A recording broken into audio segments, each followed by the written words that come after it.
Book 12. The Sirens, Scylla and Charybdis, the Cattle of the Sun. Our ship sailed on, away from ocean stream, across the great white sea, and reached Aiaia, the island home and dancing grounds of dawn.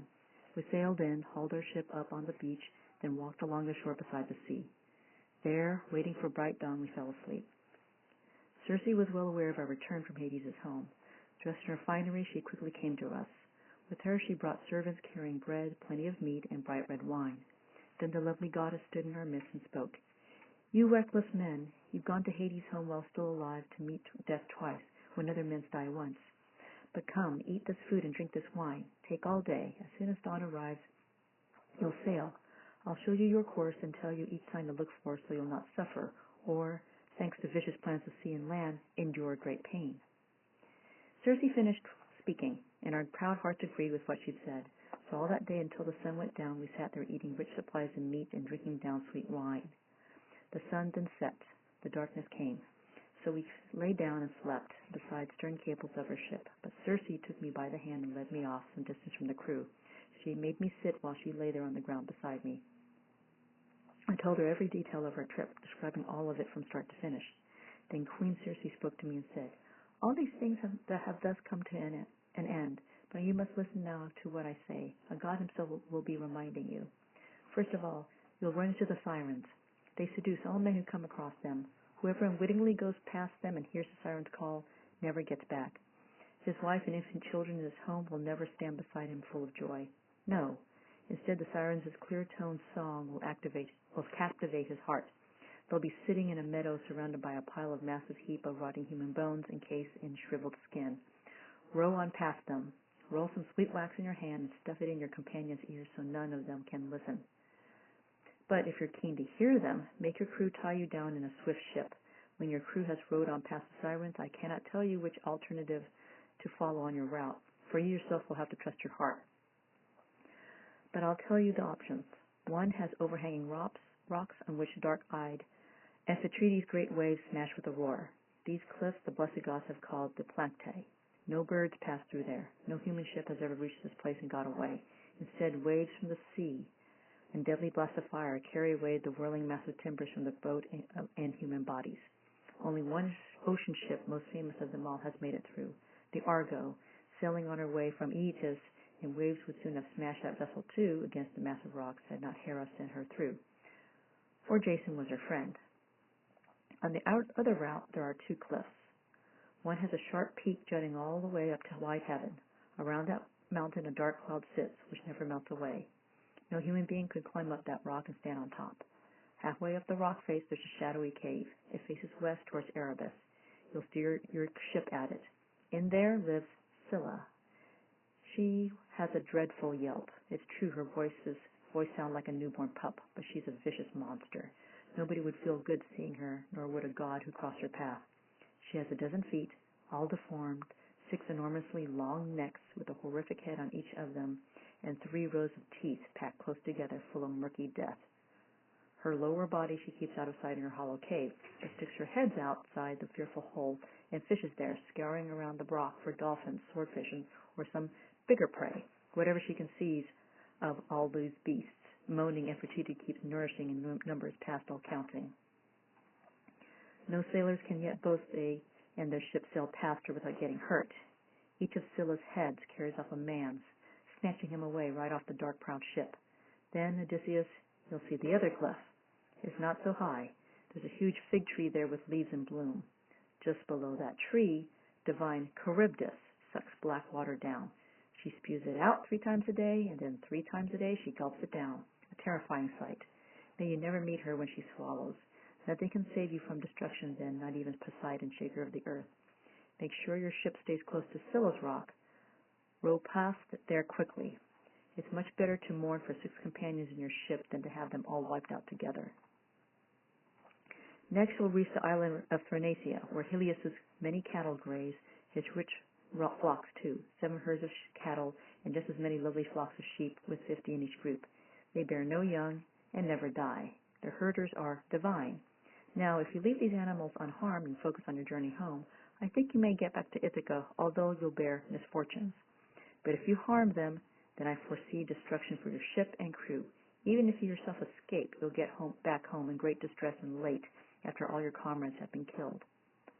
Circe finished speaking. When dawn came up on her golden throne, the lovely goddess left to go up island. So I returned back to the ship and urged my comrades to get on board and loosen off the stern ropes. They quickly climbed onto the ship, sat down in proper order at each rowing bench, and struck the gray sea with their oars. Fair winds began to blow behind our dark-prowed ship. Then the wind died down. Everything was calm, without a breeze. Some god had stilled the waves. My comrades stood up, furled the sail, stowed it in the hollow ship, and then sat at their oars, churning the white water white with polished blades carved out of pine. With my sharp sword I cut a large round chunk of wax into small bits, then kneaded them in my strong fingers. Once I plugged my comrades' ears with wax, they tied me hand and foot onto the ship, so I stood upright hard against the mast. They lashed the rope ends to the mast as well, then sat and struck the gray sea with their oars. But when we were about as far away as a man can shout, moving forward quickly, our swift ship did not get past the Sirens. Once it came in close without being noticed, so they began their clear-toned cry. "Odysseus, you famous man, great glory of Achaeans, come over here. Let your ship pause a while so you can hear the songs we two will sing. No man has ever rowed in his black ship past this island and not listened to us. Sweet-voiced melodies sung from our lips.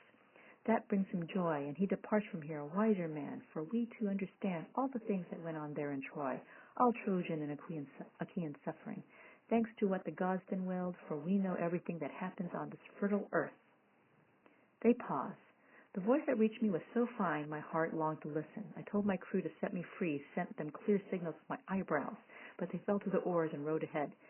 Then two of them got up. Pyramides and Eurylochus bound me with more rope and lashed me even tighter. Once they rowed on well past the Sirens, my loyal crewmates quickly pulled out wax I stuffed in each man's ears and loosed my ropes. But once we left the island far behind, I saw giant waves and smoke. Then I heard a crashing roar. The men were terrified and ran through the ship, cheering up the crew, standing beside each man and speaking the words of reassurance. "Friends, up to that point we've not been strangers to misfortunes. Surely the bad things now are nothing worse than when the Cyclops with a savage force kept us as prisoners in his hollow cave. But even there, thanks to my excellence, intelligence, and planning, we escaped. I think someday we'll be remembering these dangers true. But come now, all of us should follow what I say. Stay by your oars and keep striking them against the surging sea. Zeus may somehow let us escape from here." I spoke. They quickly followed what I said. I didn't speak a word of Scylla. She was a threat for which there was no remedy, in case my comrades, overcome with fear, might stop rowing and huddle together inside the boat. We kept sailing on, up the narrow strait, groaning as we moved. On one side lay Scylla, on the other one divine Charybdis terrified us all by swallowing salt water from the sea. When she spewed it out, she seethed and bubbled uncontrollably, just like a cauldron on a massive fire, while high above our heads spray was falling on top of both the cliffs. When she sucked the salt sea water down, everything in there looked totally confused. A dreadful roar arose around the rocks, and underneath the dark and sandy ground was visible. Pale fear gripped my crewmen. When we saw Charybdis, we were afraid we'd be destroyed. Then Scylla snatched up 6 of my companions right from the ship, the strongest and the bravest men I knew. When I turned to watch the swift ship and crew, already I could see their hands and feet as Scylla carried them high overhead. They cried out and screamed, calling me by name one final time, their hearts in agony. Then in the entrance to her cave, Scylla devoured the men, who still kept screaming, stretching out their arms in my direction as they met their painful deaths. Of all things my eyes have witnessed in my journeying on pathways of the sea, the sight of them was the most piteous I've ever seen. Once we made it past those rocks and fled, escaping Scylla and dread Charybdis, we reached the lovely island of the god, home of those splendid broad-faced cattle and numerous rich flocks belonging to Helios Hyperion, god of the sun. While I was still at sea in my black ship, I heard the lowing cattle being penned and bleating sheep. There fell into my heart the speeches of Tiresias of Thebes, the sightless prophet, Circe's words, as well on Aea. So with a heavy heart I spoke to my companions. "Comrades, let all of you now swear the solemn oath. If by chance we find a herd of cattle or a large flock of sheep, not one of you will be so overcome with foolishness that you'll kill a cow or sheep. No. Instead, you'll be content to eat the food supplies which goddess Circe gave." Once I said this, they swore, as I had asked, they'd never kill those animals. When they had made the oath and finished promising, we moved our ship inside a hollow harbor by a spring whose water tasted sweet. Then my crewmen disembarked and made a skillful dinner. When everyone had eaten food and drink to his heart's ease, they wept as they recalled those dear companions Scylla snatched away out of the hollow ship and then devoured. As they cried there, sweet sleep came over them. But when 3/4 of the night had passed and the stars had shifted their positions, cloud-gatherer Zeus stirred up a nasty wind and an amazing storm, which hid in clouds both land and sea alike. And from heaven, dark night rushed down. Once rose-fingered dawn arrived, we dragged up our ship and made it secure inside a hollow cave, a place nymphs use as a fine dancing assembly ground. But then the south wind kept blowing one whole month. It never stopped. No other wind sprang up except those times when east and south wind blew. As long as the men had red wine and bread, they didn't touch the cattle. They were keen to stay alive. But once what we had stored inside our ship was gone, they had to roam, scouring around for game and fish and birds, whatever came to hand. They used bent hooks to fish, while hunger gnawed their stomachs. At that point I went inland, up island, to pray to the gods, hoping one of them would show me a way home. Once I moved across the island, far from my comrades, I washed my hands in a protected spot, a shelter from the wind, and said my prayers to all the gods who hold Mount Olympus. Then they poured sweet sleep across my eyelids. Meanwhile, Eurylochus began to give disastrous advice to my companions. Shipmates, although we're suffering distress, hear me out. For wretched human beings, all forms of death are hateful, but to die from lack of food, to meet one's fate that way, is worst of all.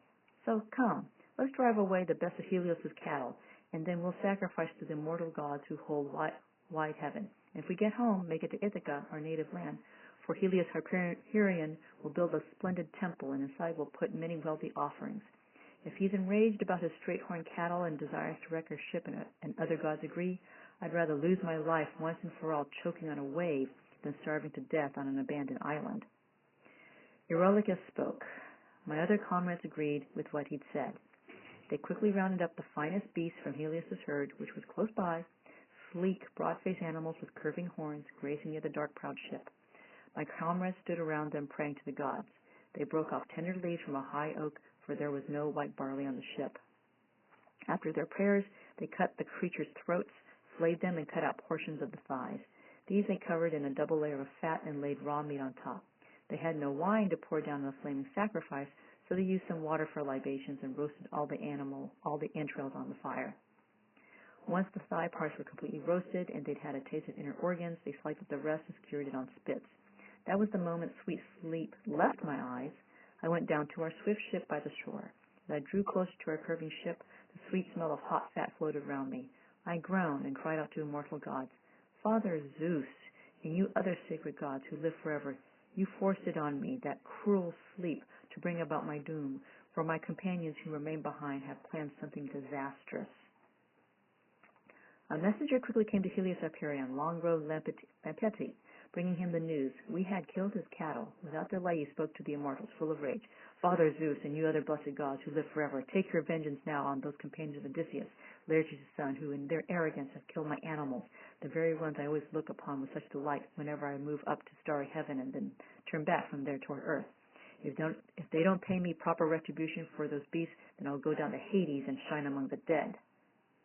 Cloud-gatherer Zeus answered him and said, Helios, I think you should keep on shining for immortals and for human beings on fertile earth.